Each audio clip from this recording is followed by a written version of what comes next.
বিদেশি কর্মী নিযোগে সাব এজেন্টদের বৈধতা দেওয়ার পথে ঢাকা।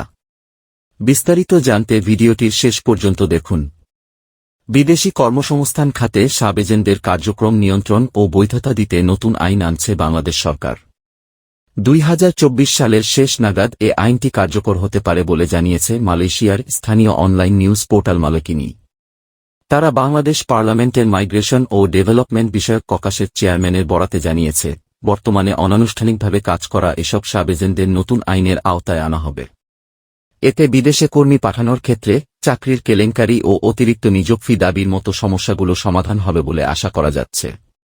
মালয়েশিয়ার কারাগারে প্রায় 1000-এর বেশি অনথিভুক্ত বাংলাদেশি নাগরিক আটক আছে। বর্তমানে এই সাব এজেন্টরা অনানুষ্ঠানিকভাবে কাজ করেন, তবে নতুন আইনের মাধ্যমে তাদের আইনি কাঠামোর আওতায় আনা হবেও বলে জানা গেছে। দেশটির আরেকটি প্রভাবশালী online news portal free Malaysia today জানিয়েছে, বাংলাদেশ পার্লামেন্টের মাইগ্রেশন ও ডেভেলপমেন্ট বিষয়ক ককাসের চেয়ারম্যান তানভীর শাকিল জয়ের উদ্ধৃতি দিয়ে জানিয়েছে, মালয়েশিয়ায় 3,50,000-এর বেশি বাংলাদেশি কর্মী নিবন্ধিত আছেন এবং তাদের আয় বাংলাদেশের জন্য প্রধান আর্থিক সহায়ক, যা গত 2 বছরে প্রায় 100 বিলিয়ন রিঙ্গিত।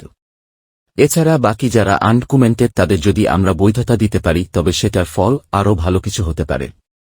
তিনি আরও বলেন, মালয়েশিয়ায় চাকরি ছাড়া শত শত শ্রমিক আটক হওয়ার খবরের মধ্যে দালাল এজেন্টদের কারণে সরকার কঠিন বাস্তবতার মুখোমুখি হচ্ছে।